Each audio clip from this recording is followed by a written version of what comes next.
Hello, this is Richard C. Wilson with the Family Office Club. Today we're doing an investor mandate interview with Nuno. Welcome, Nuno. Thank you for having me. Sure. And what type of an investor are you? Mostly focused on early stage investing, so Series C, Series A. Recently, I've been focused a lot more also on late stage investing. We're deploying capital out of a single family office. Okay, great. And what city are you based in? I'm based in the Bay Area in San Francisco. The name of the fund is. Okay. And then in terms of your scope overall, can you be a little bit more specific on industries and sizes that you're spending most of your time looking at right now? Focus mostly on consumer software and software as a service. On the software as a service side, broad enterprise software around a couple of verticals, but we also looked at what we call consumerized enterprise or bottom-up software as a service. Invested in companies like App Annie, KeepSafe, Verta Health, Gusto, Rubrik, and a few other well-known companies. Okay. And we normally write checks that vary quite a bit. So originally a micro venture firm, so we were doing 500K to a million. And we're in the process of really doing our third vehicle, which will be more focused in the new seed. So 2 to 5 million checks, up to 10 million over the lifetime of the investment. One of the claims to fame of our firm is we believe you need to augment the ability to generate deal flow and also be much more efficient and productive and fact-based at due diligence in early stage, which is something that's normally lacking in early stage. And so we augmented through developing analytics engines that we build in-house. So we're what you would call a quant fund for early stage. Without basically using too much of the hedge fund connotations, but we actually have analytics engines that help us in those two stages. So if I understand right, you're using like big data and AI and just like due diligence best practices, but quantitatively and objectively, just being able to consider a couple hundred data points on top of what other subjective trust you have in the team and how much you like the strategy. Is that right? Yeah, so we actually build a significant tech team that basically develops all these systems and tools for us. And over time, we're automating it more and more. The objective is that there will always be human in the loop for the conversations, the calls, the assessment of the team and people, but that we can debias some of our analysis and obviously lose the least possible amount of deals we can, right? So top of funnel that we are getting everything that we can see. So for example, we're multi-geographic because we believe a lot of the innovation is coming from other parts of the world, not just from Silicon Valley and the US in general.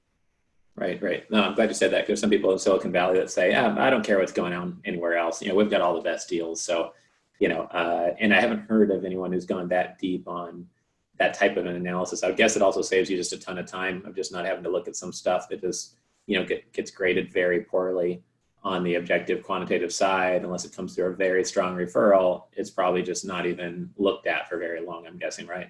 Exactly. And it's a little bit more than that. 95% of all venture capital firms in Silicon Valley have less than 10 people. So if you do the math around it, you have very little capacity to do due diligence, generate deal flow, look at spaces top down, et cetera. So teams are very limited. You need to be incredibly efficient with teams. So putting human in the loop while you have an augmentation layer that really, helps you get to the next level, I think is vital. And it's very interesting to me that there hasn't actually been a lot of innovation on that. There are very few firms doing it today.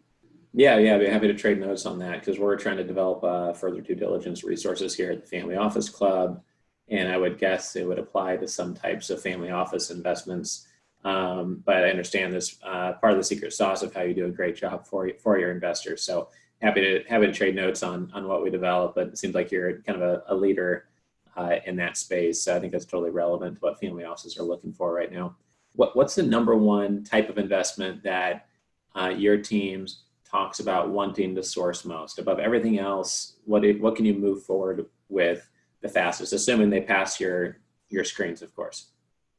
I think a deal that becomes competitive is obviously there's a lot of incentive for us to move really fast on a deal that's competitive where there are other firms trying to get in there. That's pretty obvious.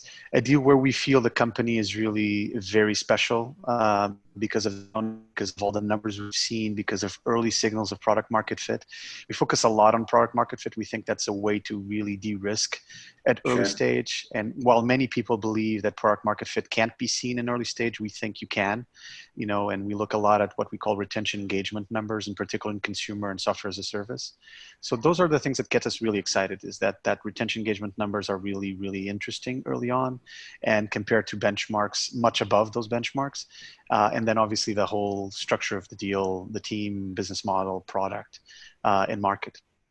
Okay, great. And then what's your number one piece of advice for an investor listening here today who maybe 10 years ago you would have liked to hear the same advice? It would save you $100,000 in wasted time or busted deals, legal structures on things that didn't get done, etc.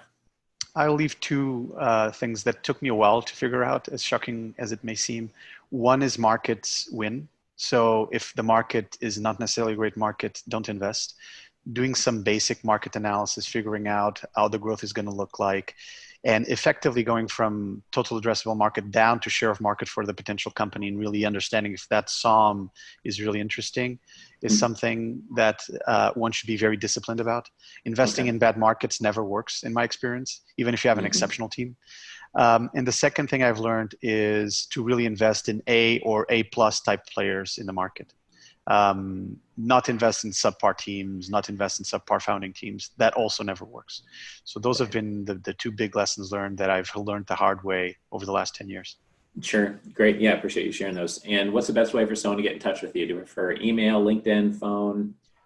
Basically, a warm intro is normally the best way. If someone knows me well, an introduction would work well. I'm pretty open on LinkedIn as long as you explain why you want to connect with me. Right. But those would be the two more natural ways of connecting with me. Okay, great. Well, appreciate your time here, and hope to have you on again in maybe one of our virtual investor discussion panels or through some other format that we host. Perfect. Thank you. Appreciate it. Thank you, Nuno.